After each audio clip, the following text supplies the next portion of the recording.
Good evening, everybody. Hello and welcome along. I'm going to make an ass of myself here, but for the first Monday Night Rabble of 2025, Yep. I believe it is. Yep. So there we go. The first Monday Night Rabble of 2025. Bang on time, no complaints. 7:30 the show starts. 7:30. 7:30 the show started. So there we go. I hope that you're all doing well. I hope you all had a good New Year and all that sort of stuff. I hope Santa was good to you at Christmas. And you all had a good time. There you go. Part of the political broadcast out of the way. I am joined tonight by Wilf and Stuart. Wilf, how are you? Simply super. I knew you were going to do that. I knew it. I could see it in your face. I've got a slight speech impediment and a crack in my tooth. I'm trying my best. Hold on, I've got a wee violin over here. I'll just go and grab it and start playing a wee tune for you. Yeah. I'm okay, I guess, apart from the obvious, which we're going to talk about, because this team of ours frustrates the life out of me. Yeah, I mean, Ian, that's a fair point. But who knows what day it is at this time of year? Like, come on, nobody knows what day it is, so don't get me started. The name's Martin. The name's Bond. Martin Bond. I wish I had his looks and his money. Stuart, how are you? Yes, all good. Happy New Year, everyone. Same as well. That optimism was fairly quickly kicked out of us after yesterday, but so let's get into it. Well, let's do it then. Let's get into it. Stuart, I'll come to you first. Where are we right now as Rangers supporters? Where should we be? Where should our feelings be? What should our thought processes be? How should we internalise everything that's going on at Rangers Football Club right now? How long you got? Let's start with an easy question. Aye, just for that one. Aye. I think there's a level of frustration that for reasons, and I'm sure we'll maybe go into what potentially those reasons are. This is a team that can go from the sublime to the ridiculous very, very quickly. We've seen that between game to game, and we're now seeing that within games now. Like yesterday, that opening 25-30 minutes, I was delighted with what I was watching. To be honest, thought we were really good, and it looked as if we were just taking that momentum from last Thursday into that game, and then calamitous defending.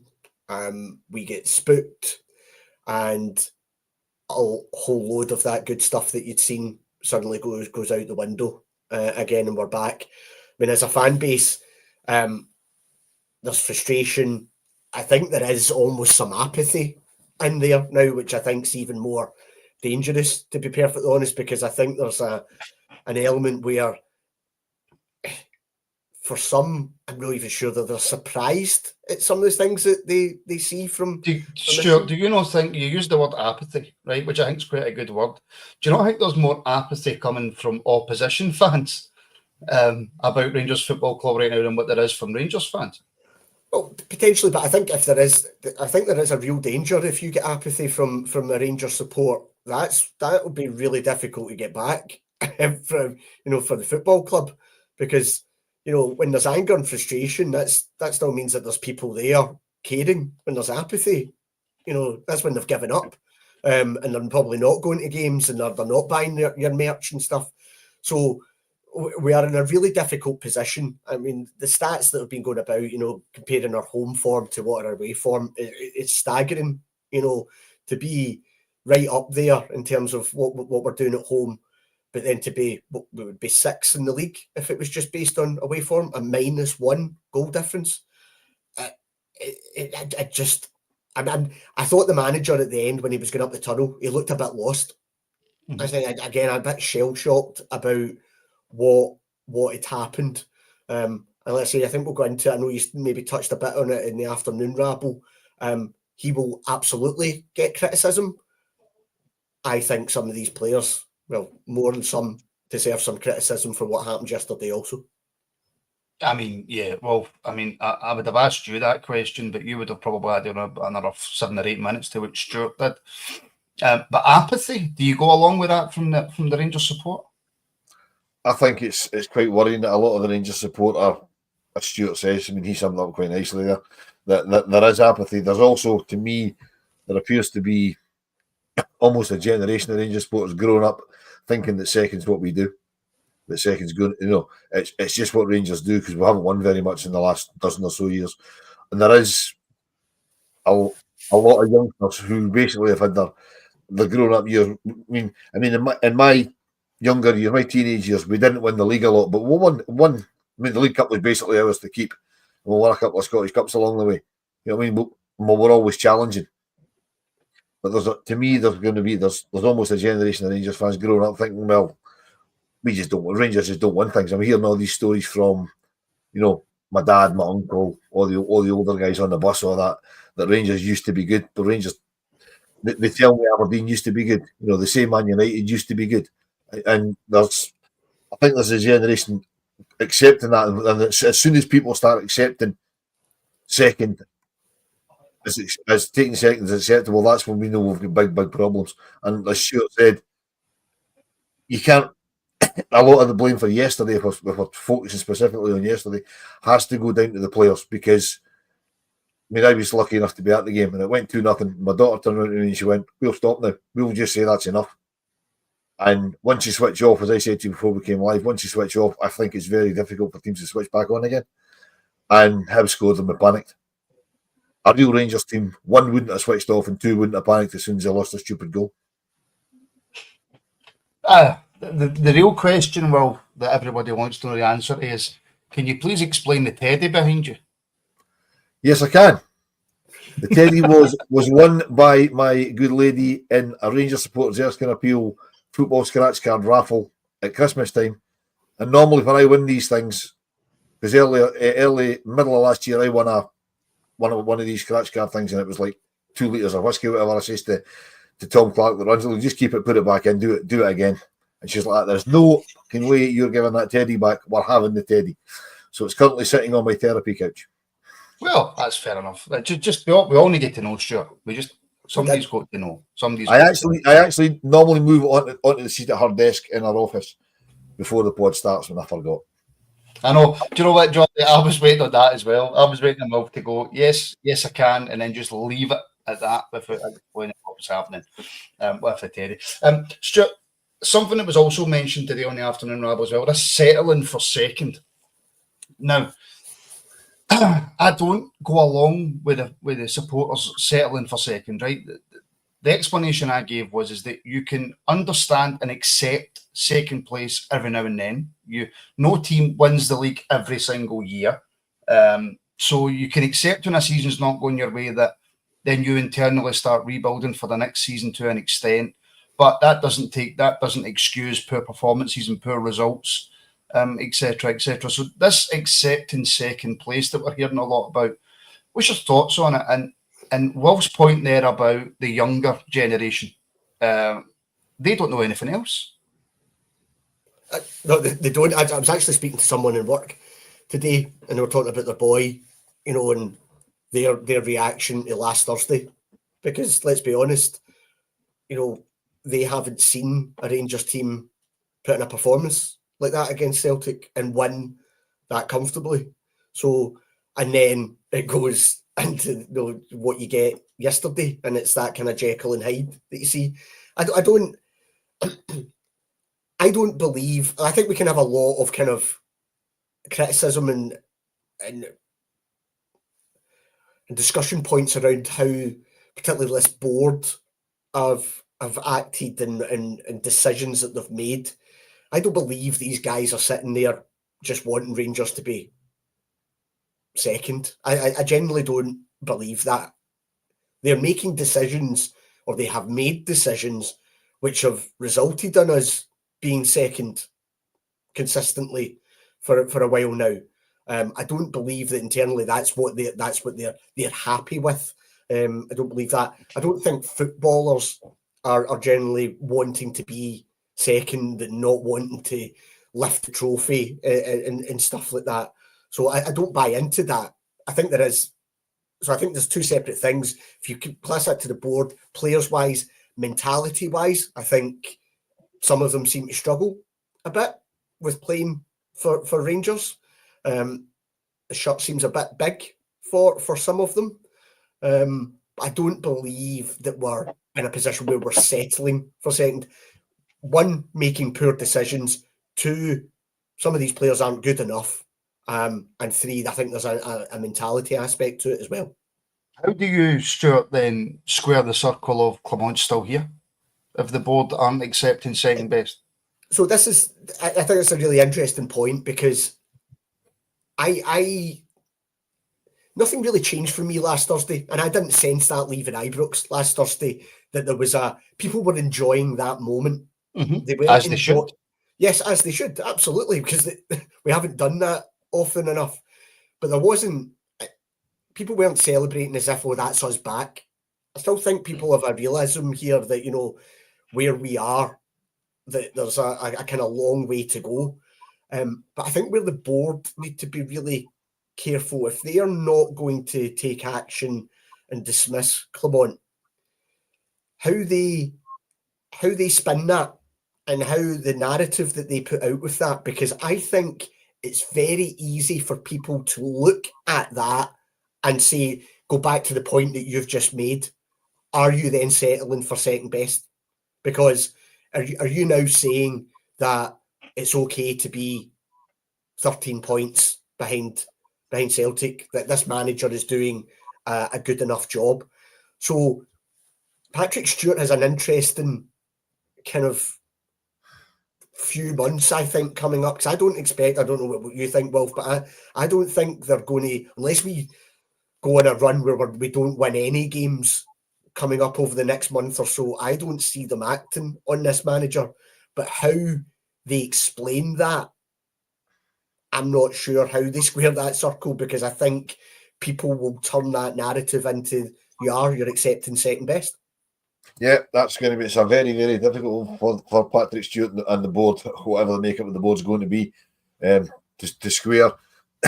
You're right, I don't see the manager going anywhere unless there's a catastrophic run of results, unless we maybe lose 3, 4, 5 on the run, which I really can't see us doing, because it's a bit ridiculous that the Ibrox form's fantastic. I mean, we've dropped 2 points at Ibrox, and that was in probably our worst performance of the season against Dundee United. But we've only won 3 games away from home. We can't kick our own arse away from home. You know what I mean? We've lost 7 goals in the last 3 away games. That's ridiculous for a team like Rangers. We go anywhere in Scotland and score 3 goals, we have to win the game.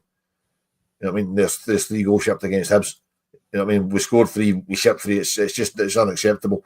I mean, the manager came out after the game yesterday and said that when he was asked about transfers, he said that Patrick Stewart's going to come out and address that situation. I've never heard a manager say that before. Say a chief executive or a member of the board, the chairman, whatever's going to come out and tell you what the transfer strategy is. That's normally the manager that deals with the transfer strategy. I mean, I saw a thing just before we came live that the board have recommended Johnny Evans to the manager, and the manager said no thank you. Now, I can understand them saying no thank you to Johnny Evans, but why are the board, who aren't professional football men to any degree, you know, feel that they're in a position to suggest players to the manager? Surely that's down to the management team and the Niels Coppin and all these kind of guys. You know, I mean, I know it's going off slightly on a tangent, and I don't think it's the road Martin wanted to go down at this particular juncture, right? But I mean, it's what really, really frustrates me. It's now the 6th of January. The transfer window's been open for nearly a week, right? And apart from Johnny Evans being offered up by the board, we haven't been linked with anybody, and we've known since probably September that we need at least 1 centre back. With all these injuries now, we probably need 2. We could potentially need 3. And yes, okay, we don't have money to bring them in. They must have players they can bring in from somewhere. I mean, there's other clubs. Hearts signed a guy on the first day of the window. Aberdeen signed a guy today. You know, there is clubs in Scotland who haven't got any money, still bringing in players, bringing them in on loan with options and all this. We've got an injury crisis in defence. We're not even getting linked with anybody, which doesn't mean we're not getting them, but we should have somebody in. And if the manager is it not harder, Wolf? Is it not harder for us to bring somebody in than say at Hearts or in Aberdeen for low fees? For low fees, I should say. Oh yeah, it probably is. But I mean, they should have somebody lined up, because we've known for at least 3 months that we need a centre half. That's before Suter got another injury. You know, before Sterling went off yesterday. I mean, or Or if they knew they weren't going down that road, the manager should have said, "Look, I'm not going to be able to bring in. I'm going to have to give Leon King game time. I'm going to have to get Clinton and Ciala into the squad rather than just throwing him on the bench away at Hibs when he almost had to bring him on." You know what I mean? I mean, I've seen. I think you've seen him as well, Martin, playing for the B team in Ciala, and I don't think he's ready. However, we haven't seen him playing at the level he's going to be playing at. I mean, some of these players that if you just come in and say, right, I'm going to watch my first Rangers game and I'm scouting players and I'm watching them yesterday against Hibs, one or two of them you'd go, not interested. But had you seen him against Celtic, you'd go, I'll have him in a minute. Ciala could be that. It could be, the B team level it's not below him, but it's not the sort of level he is comfortable playing at. And he could be a standout in the first team. You just don't know that. I'm looking at Nathan Patterson come into the first team. He wasn't really a standout in the B team. Come into the first team, 12 games in, get sold to Everton for lots and lots of money. So Ciala might be the real deal, but we don't know. We're now in a situation that we're probably going to have to use him because we haven't addressed the problem. Well, that's just basic stuff.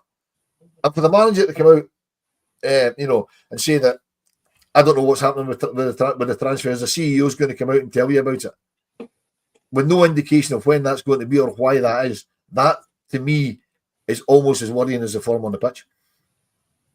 Stuart?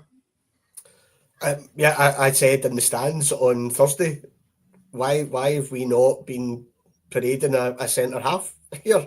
I don't know if I buy the argument it's more difficult for Rangers to bring somebody in. People saying in the comments we've got no money. Maybe we don't. John Gilligan said we had money.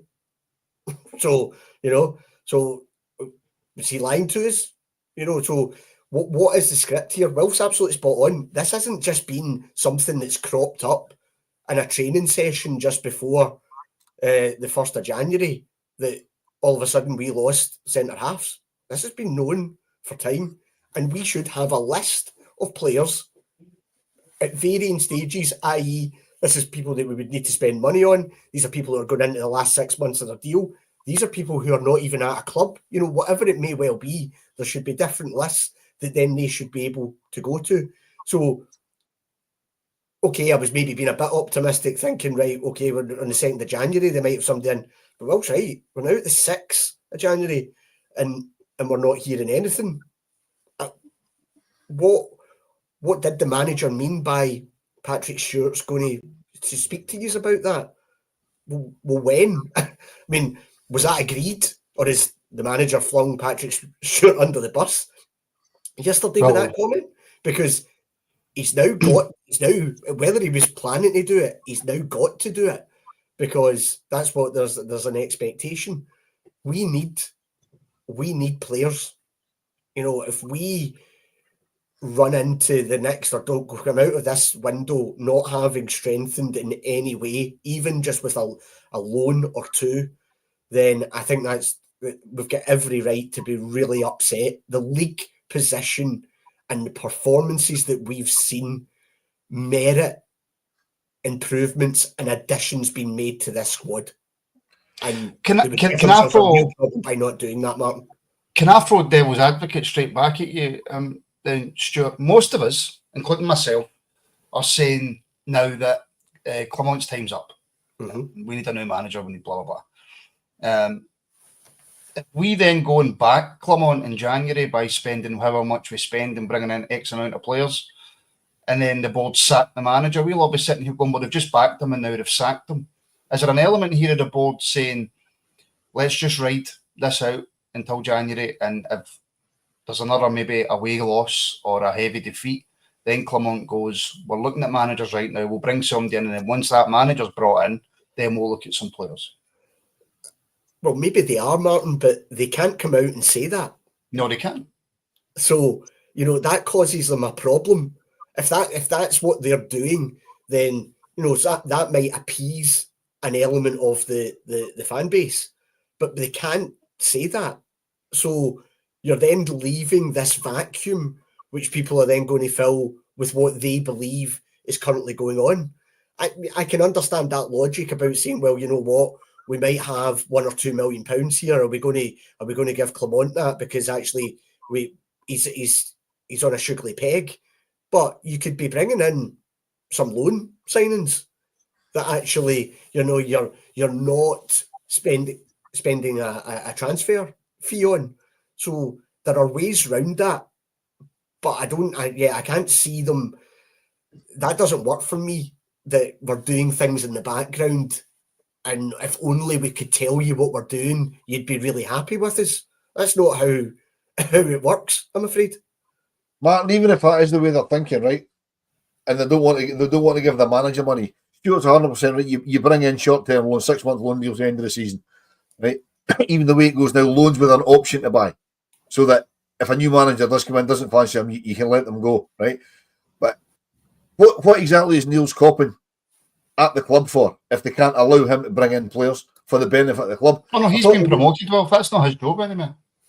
It's still part of his remit. He's a technical director now. Yeah, but he's still that's still part of his remit though. Yes, that wasn't taken off him. That's still part of his remit, which is ridiculous, but it is still part of his remit. So why can't they trust him? I mean, they're paying the man obviously a lot of money because he's doing 4 or 5 different jobs to bring in players. And I mean, Clement's not stupid, right? He'll know that he's maybe not in the safest position job, maybe not the safest position, despite what we don't know what he's been told, right? But the way football works these days, so many players come in on 6 months loans with options to buy, with whether it's an option or an obligation, whatever. Bring these players in because we're crying out. That's part of the problem that we've paid out of games because we don't have strength and depth on the bench. I mean, the manager. Well, see on that, my understanding of how this board wanted Rangers to move forward was to not fall into the trap that they did with Beale, i.e., I decide who we are signing. I do it all. I identify them. I go and speak to them. I get the deal done. That is what's caused us to be in some of this mess that we're currently in. The way that the club and what John Bennett said at the time was, that actually there should be a structure, an overall footballing department that would make decisions so that if a manager moves on, whether that be you sack him, whether or not he goes to another football club, actually you're then bringing someone in who then works with what you've got. It's not one person making that decision, because my God, did we pay the price for that under Beale, and we're still paying the price for it. Yeah, but that's how it happened under Beale. Like you say, Stuart, he was I'll do it all. There was nobody behind him saying, hold on, you don't need to sign another one of those players. You've already just bought 3 of them. He was buying the same player all the time. You can only play 1 at a time or 2 at a time, depending on the position. So, that's where, if it's not directly Neil's Coppin, Martin, he's got a department behind him that's involved in it's a transfer department. It should be down to all of them. And if they're turning around and saying we need to get rid of somebody before we bring folk in, let's get rid of somebody. I mean, let's say Rabbi Matondo or whoever it is. Like, you have to go because we can't afford to keep paying you to not be playing. Or because obviously the word on the street is we have to sell before we can buy. That's fine, but we can still bring in loan players without selling. But loan players cost money as well. You've got a loan fee. You need to pay their wages. Loans aren't free. No, but you don't. But you're not. I mean, people seem to not grasp the concept of transfers. You don't see. I'll tell you what. We'll buy him for £3 million and just write out a cheque for £3 million. That's not how it works. No. You know what I mean, it's all structured. So a club the size of Rangers, with the revenue that we bring in, right? Clubs know that if they're selling us somebody for £3 million, they'll get their money. They know that, right? And they'll get it over the structure of the deal, and the player knows he'll get his money because that's just the way football works. I mean, the other thing that people don't seem to understand when you're getting rid of players is they'll say somebody like, and I used Rabbi Matondo a minute ago as an example. I think we paid £3 million for Rabbi Matondo, and he's been here 2 years, right? So at the moment, his current value to us is £1 million, because you break down the transfer. There's a word I want to use, but I can't pronounce it. Amortization. That's the fella, right? You do that over the length of the contract. So if he's got a 3-year contract and he costs £3 million, it's £1 million a year, right? So if we sold Rabbi Matondo for £1.5 million, we've effectively on paper made £500,000 on him, because at the moment he's worth £1 million to us. Yeah, but there's no way he's getting sold for $1.5 million. But I get what you mean. I get what you mean. Example, right? So people are turning and say, well, you've lost $1.5 million on him, but you haven't really. Because you've written off the first $2 million over the first 2 years of the Well, contract. no, you have, because he's just stole a wage for 2 years. But yeah, I get what you're saying. Probably a bad Just- example. Can I also just say, Philip Clement he wasn't the one that is identified Igaman. No.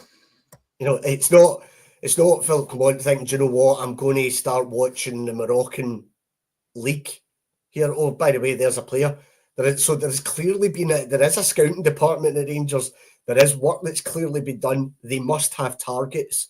I think it would be really useful to understand, well, given the fact that we've Soutter's out injured, Proper's been struggling, Balogun, let's be honest, can you trust him to go a run of games without picking something up? We need a centre half. So there has to be a list there that you could then go and tap into. And I know transfers can take a bit of time, but as Wilf said, you've got clubs across Europe, and Fabrizio Romano, where he was on X almost straight away, deal done. So how are these clubs doing it? We're not. And have we ever done it? Have we ever done that? No, not for a long time.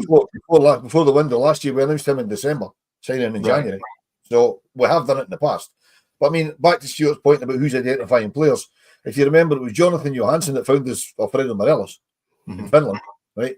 And there must be ex-Rangers players involved in football. There is ex-Rangers players still involved in the game all over the world, who must be contacting people and saying, I've got this guy, I've got that guy, have you looked at him? You know, but you've got Shota Avaladze working, I think he's still in Georgia, you've got you've got players all over the place that must still keep in touch with folk at Rangers, saying, look, I've got a young guy here. Because if these guys are in places like Georgia or Kazakhstan or wherever it is they are, right, if they can get a player moving to the UK or Western Europe in general, right, that's got to be good for the profile of their club and where they are, right? So surely these guys are saying to somebody at Rangers, look, here's a young guy. That's what happened with Morelos. You know, Johansson said, look, this young Colombian guy, he's playing in Finland, his contract's coming to an end, you'll get him for a song, and he's got potential. Same thing happened with Eggman. As Stuart says, somebody identified Eggman, and they said, look, you need to buy him now, because if you don't buy him now, same, but that's how we got Inciala. Somebody in Italy said, look, this guy Inciala is going to go for a lot of money in a year, but you'll need to buy him now. But he's not ready for the first team. At least they came out and told us he's not ready for the first team. Then they throw him on the bench. I just don't get it. Tess, just very quickly, I've got no idea what you're talking about. So I'll figure out what that's all about, and I will get back to you. Quick, there's a question came in here, right? It's one of those what ifs, right? Stuart from Led Zapaldo. If you were told that there would be no transfer activity in January in order to sort finances and be in a better position for the summer, would you take it? Yes, but they're not going to tell us. They're not going to tell us that, though. They can't possibly tell us that. No, but well, it's a hypothetical question that Led Zapaldo's put in. Don't shout at me, right? Yes, I think my answer would be yes. But again, they would need to explain, you know, the thinking behind that and why that's the case. Would they go into that level of detail? Probably not. But, you know, I think there's a couple of things. Don't treat fans like they don't have a clue about anything. You know, speak to us like adults. Treat us like adults. Talk to us. Explain what the situation is. Then, yes, you will still get people who will be angry at it, might not agree with it, but I think at least if the information is out there about what the plans are, then people can then start to get their heads around it and deal with it and discuss it like we do on podcasts such as this. If we just go through a period in January where the manager will continually be asked in press conferences, are you bringing anybody in? Are you bringing anybody in? And if nothing happens, then that's where, again, this vacuum gets created and people will start to fill it. And we have seen recently with Rangers boards that silence does not work. So they need to talk to us and be open and honest. You know, I worked for I had a manager once who used to always do kind of face-to-face with staff members. And you say, I will try to answer any question that you give me. What I can't promise you is that you'll like my answer, but I'll answer it honestly. And I think there has to be a bit of a kind of grown-up discussion between the board and the fan base, particularly given the feeling and the performances that we're seeing on the pitch. But Stuart, the problem with that is, given our fan base, the size of it and the structure of it, as we all know, whatever they say, people are going to get annoyed by it, right? Mm-hmm. And they can't just pander to the vocal minority, because most of the people that go out and shout and scream and swear, they're a very, very small, including us. We're a very small proportion of the Rangers support, right? But they're the loudest people. You know what I mean? So whatever the boards say, they're going to upset a portion of the support. And are they willing to take the risk of really upsetting their customers, if you like? Well, hold on. Clement's put Patrick Stewart in a position, though, hasn't he? He has, but you see a small proportion of the support. Well, I've got it on very good knowledge that Rangers legend Derek Johnston enjoys the Rabble. So, but yeah, I know, because you mentioned it at lunchtime, and Derek's a lovely fella, but he's only one fella. Try and suck up to Derek now, just because he watches the podcast. Don't do that. Come on, Will. I've met Derek on a number of occasions. Derek's a very, very nice man. Yes, and probably our most famous viewer. So there you go. Right, listen, Stuart, back to the Hibs game, although we've diverted quite far away from it. I've titled today's show "Same Old Bottle Jobs." I don't know how much, albeit I don't think Clement's a good enough manager for Rangers. He could go on and go to a club in a bigger league and do better. I don't know. But just in terms of being Rangers manager, I don't think he's good enough, right?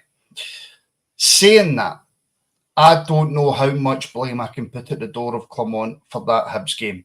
Somebody mentioned it earlier in the comments. I've never been able to find it. That after we went 2-0 up, Clement's egging them on and trying to get them to go again, and we just didn't go again. So I think the title "Same Old Bottle Jobs," I think that's quite fitting at this current crop of players. I put it in our WhatsApp group chat yesterday that I'm 2-0, delighted with what I said earlier, delighted with what I was seeing, the pace, the tempo, the movement, the way Hibernian took his goals. Great. It was exactly what you were saying, and it was that feeling that you were building some momentum following last Thursday. And then, so there's two things I would say on this. Hibs did change something in it. They did make a tactical change. And actually what they did was, rather than going to try and press us all over the park and we were picking them off, they just sat in. They just sat deep. And what that then... So there's one thing that you could possibly say, has the manager and his coaching team, have they reacted well enough to that? Have they adapted what we were doing to then deal with Hibs suddenly not trying to press us all over the park and just and sitting in? So that's one thing. But I also think then that it was the players that caught my eye, because from 30 minutes onwards, the tempo dropped. And when the tempo drops in this Rangers team, what happens invariably is we no longer play forward. And everything went side to side and backwards. And it just spread through the team. And whether that was because, like say, Hibs weren't coming forward enough, or they thought, job done, this is too easy. But they took their foot off the pedal, and we've seen this from Rangers teams. They're not good enough to do that moment. If you go on and get the third, that game is done. Because then if you then start to slow it down, Hibs probably think to themselves, thank God they've taken the foot off the gas a wee bit. Because actually, if they kept that going, that could have been 4-5-6. It's 3-0. Let's just get out of Dodge here with at least that. But when you do it at 2-0, you actually give them some momentum. And given that the fact that they are a threat from set pieces, etc., then, it just played into the hands. Whereas if you continue to play with the pace and tempo that you'd started to, and maybe adapted ever so slightly to the tactical changes that you made, then I think you go on and you win the game. Now, I agree with you. I think you see what the manager wants us to play like. I think you've seen that on Thursday. I think you've seen that for the opening 30 minutes. It isn't, I think you said earlier, that's not Philip Clement standing on the touchline saying, it's 2-0 now, lads, take your foot off the gas. That is the players making that decision. And you need leaders on that pitch to change that. You need somebody to step it up to say, no, we're not doing this. Stop this sideways pass. Get the ball forward. Let's move it forward. Let's try and play through the lines again. And you could almost sense it. You could sense it coming because it just went completely flat. And we are not good enough to then just rest on our laurels and think we're good enough defensively to be able to just sit in and absorb crosses into our box and we'll come away with a 2-0 here. Not good enough at all. So sorry, Stuart, I'm getting slagged. What was that? Sorry, I'm getting slagged in the comments. All right, okay. That's fair enough. When do I plan to stop managing Usyk, apparently? Apparently I look like the guy who manages Usyk. You do a wee bit, actually. Apparently I look like loads of different people. Is that a designer beard you've got? No, it's just one of the things you've got, blah, blah, blah. Anyway, well, from Big Dave, channel member, it's not the same old bottle jobs, according to Big Dave. Most of the squad in the park were new boys, Clement's team. This down to the gaffer. If you can't get them going and let in away games like that, then he doesn't have much respect, or the players don't have much respect for him. Although Big Dave, that wasn't written in the best England, I've got to say. But yeah, we got there in the end. Well, I don't know how much of yesterday you can put on the manager, because I mean we were tremendous on Thursday against Celtic. Everybody was glowing after that. And as Stuart said earlier, not one person went, well, that's us turning the corner. Every single person that I spoke to went, fantastic result, means nothing if we don't beat Hibs. We go out, we absolutely dismantled Hibs in the first 20 minutes, and it looked like that was it, job done. They did tweak. I think they went to a back five quite soon after it went 2-0. That sort of stifled us going forward, because we struggled to break that down, and we always have. And then we lost a stupid goal, and they just seem to panic. There just seems to be a lack of confidence in the team when we lose daft goals. I mean, how many times have you heard that 2-0 is the most dangerous score in football? Because the next goal decides the game. If you get it back, the team that's losing get it back to 2-1, they're right back in it. But Stuart said, if we made it 3-0, game is finished, completely finished. Because Hibs at 2-0, Hibs are still attacking, and all they'll do is, same as every other club in Scotland does just now against us, throw high balls into their box because they know we can't defend them. They know we really struggle to defend them, and the panic set in with us. The disappointing thing for me, where the manager's concerned, is we got in at half time 2-1 down and came back out and we didn't improve any in the second half. No, however, when it went 2-2, we then got in the lead again and then bottled it again. So you can't lay it all on a manager, because he managed to get us back in front, but he's partly hamstrung by the problem that we've been going on about since we came on here 38 minutes ago, and that his squad's too light. He obviously doesn't trust what he's got on the bench. I mean, he brought on Leon King simply because he had to. He's had him on the bench for weeks and weeks and weeks and weeks and weeks, not giving him a second of football, which to me means he doesn't fancy him. He's just got him there to fill a space. But when Sterling went down, it was either King or Inciala, and he clearly wasn't putting Inciala on, so he had to do something, you know. So it's because he's short of bodies, and that's probably part of the reason that he seems to be reactive rather than proactive. Because Hibs made substitutions, he just sat on his hands and did nothing, because he doesn't. To me, he doesn't trust the players he's got on the bench. We need to stretch the game a bit. He's got Abby Matondo sitting there doing nothing. Okay, he brought on Oscar Cortez, but he's got Matondo sitting doing nothing. You know what I mean? Try and change the game. Try and stretch them a little bit. That give them something to think about. You know what I mean? Sorry, Big Dave there with a super chat. Super chat in English, brackets phone's fault. Thank you very much, Big Dave. See another thing about the play. See the build up to the Hibs third goal. So they play a ball into the into the corner. Proper does well enough, puts it out for a throw-in. So Hibs players got the ball to take a throw-in. Where are our players? Where are we reacting to say, right, let's squeeze them here. Let's not make this easy for them to get out. One guy out there against two Hibs players. What happens? They very easily manage to get it towards the byline, cross it in, and Raskin has to put it out for a corner. The one thing that we're actually struggling to deal with. Yet these players, there isn't a reaction from these players to say, do you know what? We're ahead. We cannot be letting cross balls come into our box because it's a bomb scare at the moment. But there's zero reaction. And again, that's where I have some sympathy for managers in that regard, that sometimes you just need players to be switched on and react on the football pitch. There's only so much coaching and shouting that you can do at the sideline. But how easy is it for someone to say, get two guys out there and deal with that throw-in? Don't make that easy for them. And it was so easy. Stuart, you're talking about coaching, right? And I agree with you, right? There's only so much a coach can do, right? But how long have me, you, Wilf, Brian, everybody else sat on this podcast and says, not only can we not score from corners, which all right, we got a goal against Celtic from a corner, right? But that's one in how many? And not only can we not defend corners, I'm sorry, where's the coaching been with set pieces for the last year and a half? But I think, Wilf, I think when you take Suter and potentially Balogun out of this, particularly in the defensive side of it, we absolutely struggle. We struggle. There isn't even anybody with them, there. And we struggle, Stuart. Even with them. But I don't think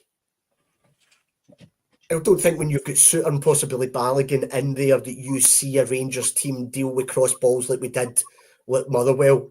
And I don't think you see us struggle as much as we did yesterday, because I think there is more leadership there. There's a better physicality about us in those areas. Maybe there's just, like I say, better leadership in terms of organising people, squeezing out and stuff like that. Even the first goal. Why don't we try something different in terms of, as soon as he goes to kick that ball, all run out and catch every single Hibs player offside. What do? We drop deep. And what Hibs have done, give them credit, they put an absolute giant onto what was it, Jefty, and was it Raskin? So again, maybe there's a lack of organisation in there. I think he is a bit hamstrung at the moment with regards to the defenders that we're missing. But again, we go back to our discussion point from earlier. If that's the case, why have we not brought in a dominant centre half in the early part of the new year to help us out during this period? Because that's exactly, sorry Stuart, that's exactly what we need right here, right now, exactly what Rangers need. It's a dominant centre half that can head the ball away. It doesn't have to be pretty. All he has to do, I mean, there was a lot of chat after St Mirren beat us. People were saying, would you sign the boy Gogic? Right now, I don't think he's anything. He's no type of player at all, right? But he's a sort of player that we need.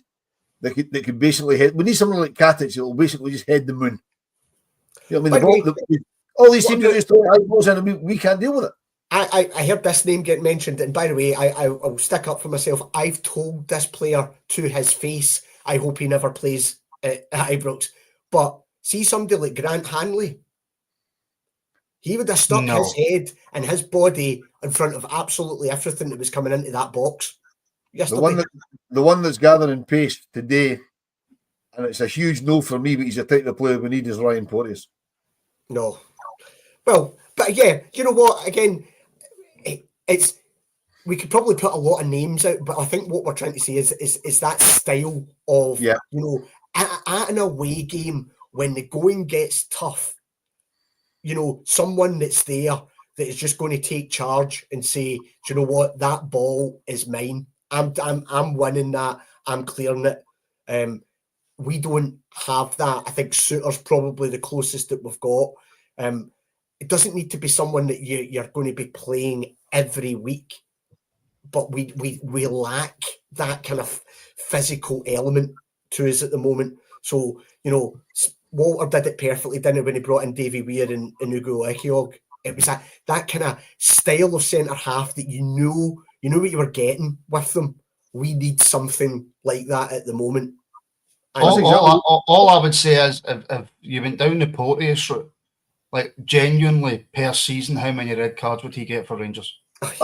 I wouldn't take him. I said that I wouldn't. Would not just for that reason alone. I wouldn't take him.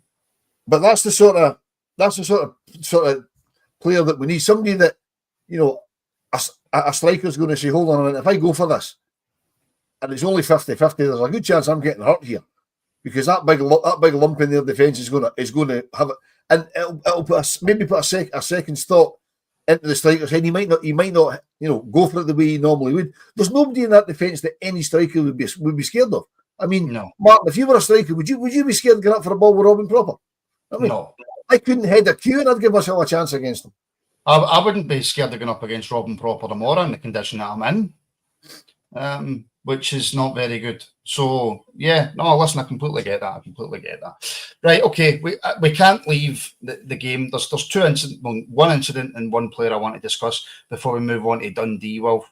The penalty Hibs got. Now, I want to clarify before I say this, before I even go there, in case there's somebody watching who again wants to cut us up and says we're blaming the penalty, blah, blah, blah.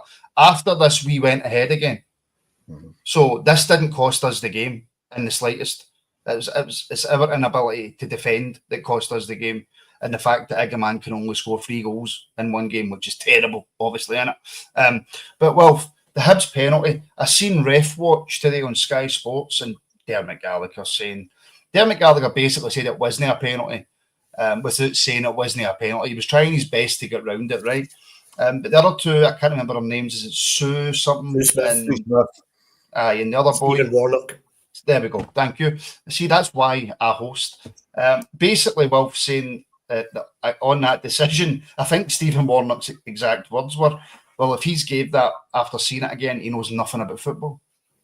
Yeah, and if you I don't know if anybody caught that ridiculous program the BBC put out called Sportsy, I watched it last night, and they had former Rangers goalkeeper Cammy Bell. Yes, Cammy Bell did used to play for Rangers, folks, for those of you that try and block that time out of your head. And it was Cammy Bell and Big Marvin Bartley, and they didn't come out and say not a penalty, but Cammy Bell's almost exact words were, Hibs got lucky, and Big Bartley basically said the same. They couldn't come out and bring themselves to say it wasn't a penalty, but what they were getting at, the same as the same as Dermot Gallagher did on Sky, wasn't a penalty. For me, if it was a foul at all, it was a foul on Hadji. Hadji's basically got to the ball first. He's out muscled the player, got to the ball first, and the Hibs player instigated the contact, which for me, if anything, it's a free kick for Rangers, but I'd be waving play on. It's one of those, if the referee doesn't give that VAR's not going to say it, I'm going to have a look at that again. Mm-hmm. So I think the VAR should have said to him, look, you need to look at that because you've made a monumental howling error there. I mean, look, these decisions aren't why we are where we are, Stuart, right? I'm not one of these people who is going to use the referees as an excuse as to why we're not top of leagues, winning cups, etc. Albeit we should have had a penalty. But anyway, it doesn't matter, right? We move on. But these refereeing decisions, these VAR decisions, incorrectly given against us, and I can't speak for other teams. I'm sure it's happening to other teams, but I don't watch them enough to know, right? But these decisions that are happening against us, Stuart, they're fairly racking up. Well, it's another marginal decision that is when, I mean, I thought we should probably do a Room 101 show, because my first entry into Room 101 would be the term soft penalty. Yes. Because as far as I'm aware, you don't get a slightly firmer penalty or anything like that. It's either a penalty or it's not. And Sky's panel yesterday, I mean, I generally don't know what McFadden was going on about with his logic, but Boyd talking about soft penalties, Lennon giving it, if I'm the Rangers manager, I'm really unhappy, but if I'm the Hibs manager, I'm delighted. It's kind of fluffing round the issue here. Was that the correct decision? And I every time I watch it, I'm more and more convinced that it's a foul on Hadji. I don't believe John Beaton is a cheat. I don't believe he's anti-Rangers.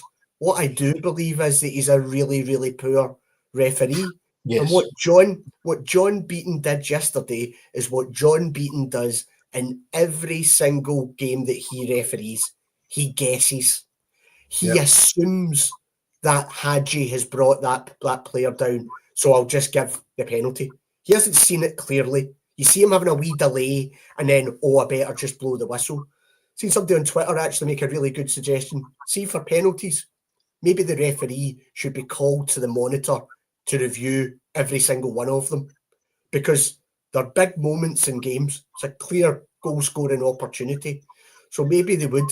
Now, would Beaton have the balls there to kind of turn that around and say, well, actually, I've got that wrong?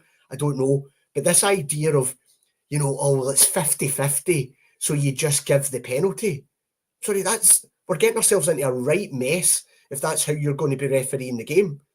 How's that any different from Hadji getting barged in the back from Bernardo in an Old Firm game? No free kick given for that, yet you're giving penalties for that.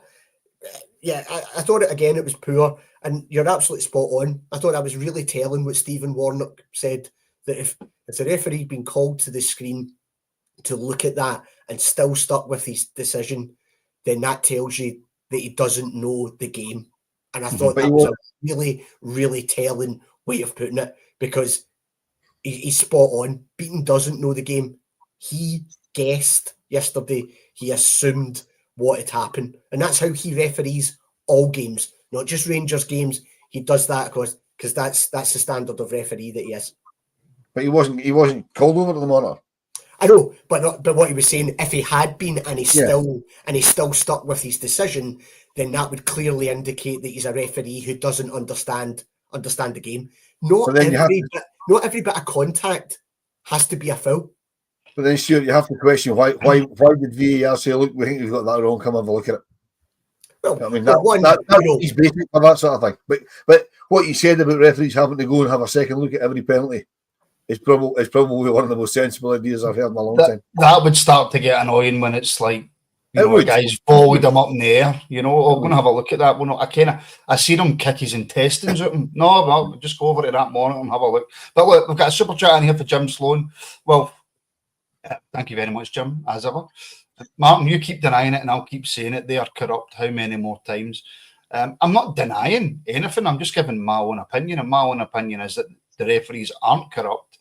They're just really, really, really poor. Well, but the more and more and more and more we keep seeing these decisions, the harder and harder it's for me to come on here and say that there's no corruption. I still don't think there is. I don't think they're corrupt either, because if there's corruption against us, then surely there's going to be corruption for us, and we don't really get a rub of the green. It would work both, in my opinion, it would work both ways. But part of the reason for me that decision was given against us yesterday, and as you say, it didn't cost us the game because we went ahead again after that and then blew it, right?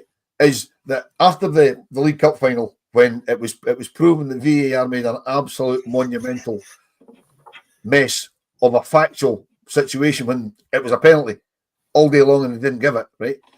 We all said, and every single Rangers podcast I listened to said, we have to go on about this. Every time somebody from Rangers is in front of a camera, from now till things start getting better, they have to keep referencing the fact that these decisions go against us.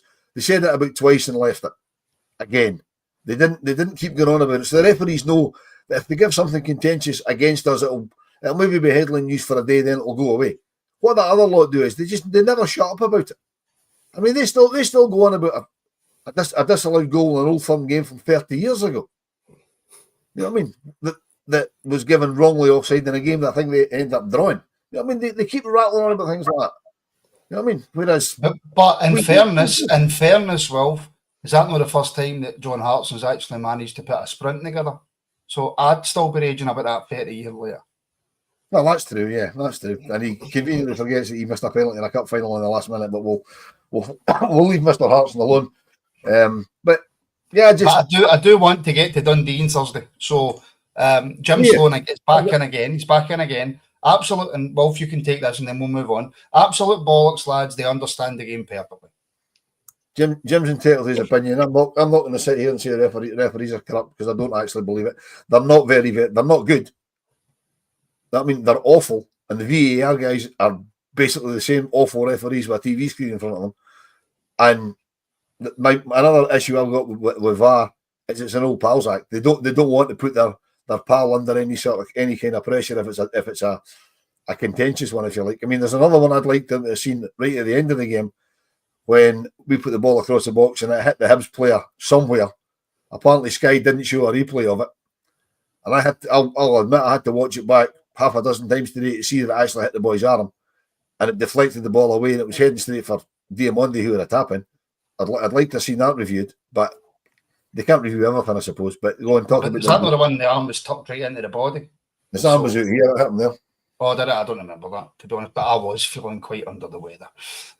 Stuart, we're playing again on Thursday away from home, which is a worry because it doesn't really matter who we play away from home. What are we expecting on Thursday, Stuart? Are we expecting quite a lot of changes for the manager? And see this talking about upcoming games, it's getting harder and harder, Stuart. What am I expecting? I've got more confidence that we'd get a result at Old Trafford than I do at Dens Park. Truthfully, it'll be. I mean, I don't know what sort of defensive partnership we will have. Raskin's obviously suspended as well, so you'd imagine it'll be Barron that will be coming back in there. The one thing I suppose that we can take, and we maybe should spend a wee bit of time talking about him, is we look as if we've unearthed a gem of a footballer up top, and we are now, from being a team that didn't look as if we were going to score any goals, we are now scoring goals, and we've got a player who's absolutely on fire and looks as if he'll give any defence some bother. So there is that. Do we have any confidence with regards to whether we'll be able to keep a clean sheet on Thursday? We know what Dundee will do. Dundee will just sit in. They will make it difficult. And when they get the opportunity, they will take long throw-ins.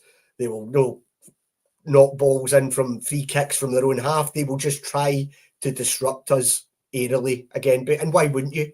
I don't blame them for that, for what you've seen against Hibs. So, honestly, Martin, I don't know what I do. I don't expect to see Rangers running out comfortable 3 or 4-0 winners. Put it that way. If we get the victory, I can see it being another right tense affair. Because, frankly, whatever it is about our away form, you're not seeing anything that's suggesting that that's going to change soon. And the defence, Wolf, is going to be, well, you just brought that question up, the comment up there. The defence for Thursday is going to be an interesting one. Proper out? No, I believe. Proper's not out. I believe Sky said that Proper was out. Sky got it wrong. I had a look there. I got it wrong. It's six bookings in the first 19 games, which is why Raskin's suspended. The suspension kicks in on the 7th day after the booking. So Raskin got booked against Celtic. The 7th day after that is Thursday. So he's out on Thursday. Mm-hmm. Proper got booked in our 20th game, which means he needs 12 yellow cards for a 2-match ban. So he's not even out against St Johnstone. Right. I thought Proper was out on Sunday, but if I've read it right, he's not. Which may or may not be a good thing, because I was just about to put it to you that Proper at Ibrox, yeah, okay, fine. Mm-hmm. Proper away from home in Scotland, well, a bit of an issue. The defence for Thursday in general, I would probably expect Tav to come back in. At right back, you might see Yilmaz in there for Jeffy, I'm not sure. But regardless, it's going to be a bit of a makeshift defence. It is, and it worries me because that Simon Murray that plays with Dundee can't stop scoring goals. And he's busy and he's quite strong, so him up against Proper scares the life out of me. I'm not particularly concerned about who plays at fullback, whether Tav comes back in. If Tav comes back in, if he's fit, that's fine. Bring him back in. EFT or Redvan doesn't really concern me on the other side. It's who's going to partner him in the middle. It's probably going to have to be Leon King. And as we said earlier, I just don't think the manager fancied him because he gave him no minutes until he absolutely had to. It can't be Clinton and Ciala because he's not featured at all. And for the same reason, it can't be anybody else from the youth team. You know, I mean, I'd expect to see Christian Webster on the bench just as cover, who's Andy Webster's boy. He's about the only other B team centre half that's even got a sniff of getting close to the squad, and he's not been in the first team squad to my knowledge that I can remember. So, I mean, Lindsay Robertson saying Tav's still not fit, so we might have to go again. Might have to go again with EFD on one side, Redburn on the other. I think one of the issues, I think what we're now seeing, and I think the manager has dropped this in some of his interviews and press conferences about players being able to maintain a level every 3 days, playing 3 games a week to a level. I think you're seeing that what he's trying to say to us, he doesn't believe he's got a squad that's capable of doing that.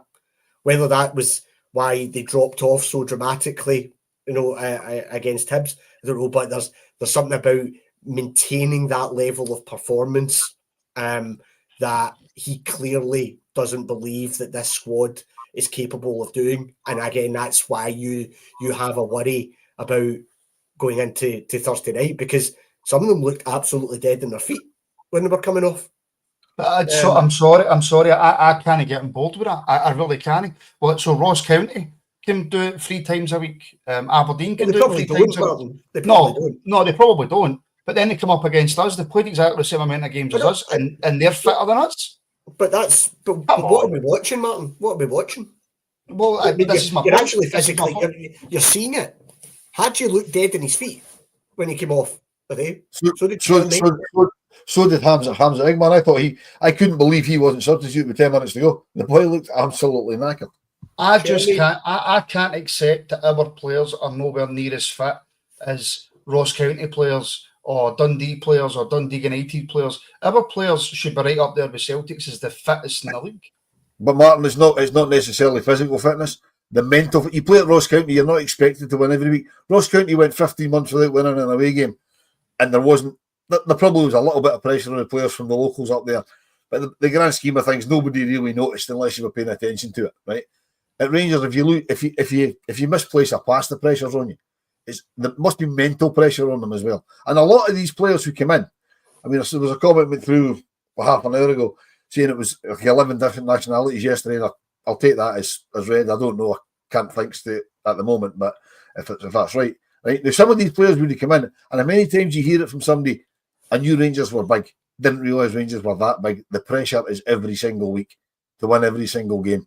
You know what I mean? You can't do anything wrong. Richard Gough famously said, you're only as good as your last pass at Rangers. Right? A lot of these guys will still be struggling with the pressure, and they know they're under pressure because it's pressure like they've never had before. And to get up for it mentally every 3 or 4 days, it must be difficult. There's no reason they shouldn't. I mean, go back to when Gio got us to the European final. We were playing extra time twice a week, and still the fittest team on the park at the end of the extra time of the second game. You know what I mean? So part of it's got to be on the manager and the coaching staff. But I think that I'm sorry. See when I see that 25 grand or 50 grand. Sorry, every fortnight, because footballers get paid fortnightly, don't they? Obviously, minus their tax, the poor souls. When I see all that money go into my bank, and I go, oh, do you know what? I'm physically fine. I'm just mentally exhausted. Charles put a comment on there. It says stop making excuses. No, we're not making excuses here. I'm telling you that I genuinely think that that's what the manager believes. And actually, you're physically watching them yesterday drop out the game. Mm-hmm. And you're watching players trudge off the park when they're getting subbed, knackered. Hadji was blowing out his arse. No, I can't bring it's not us making excuses there, because I agree. I don't want to believe that our players aren't fit enough to play 3 games a week. But the manager has alluded to it, and I think you're actually. So the manager's using that as an excuse for me. Then I'm sorry. No, I don't buy that. Well, if he's using that excuse, I don't see how he can, because actually you could just turn that round on him to say, well, as people said, he made comments about Beale's fitness. You know, how the Rangers team under Beale wasn't fit enough. Now we're worse. Well, So I don't see how you can make it as an excuse. Yeah, no, I don't agree in the slightest. I'm sorry. If you're playing in the EPL and you've got loads of different teams with some real quality in them, then whatever, right? It's a different level. Sport's different at all different types of levels. We play in Scotland. I'm sorry, no. Mentally weak? Nah. That's an excuse for me. Anyways, folks, listen, that will do us for tonight. The EPL show for members is on at 9 p.m. Myself, Connor, and Alex, I think it is, that's going to be on that at 9. Thank you very much for tuning in. Please make sure, if you haven't already, leave a like. And make sure that you are subscribed. And if you want to, I say it all the time, but if you want to, then you can consider joining up as a member. Thank you for all the super chats tonight as well. That really helps keep us going. So thank you very much. Wolf, my friend, thank you. Always a pleasure, Martin. Yes. And Stuart, thank you very much. Pleasure, Martin. Cheers, Wolf. Even though Stuart will be forever remembered as defending the players because they were tired. Even though he didn't, I'm just going to keep that going. I'm just going to keep it going. Right. Hey, listen, folks, thank you very much. If you're not a member, we are back tomorrow, 12:30, right here for your afternoon rabble. If you are a member, I'll see you in about 24 minutes. So take care, folks, and we shall speak soon.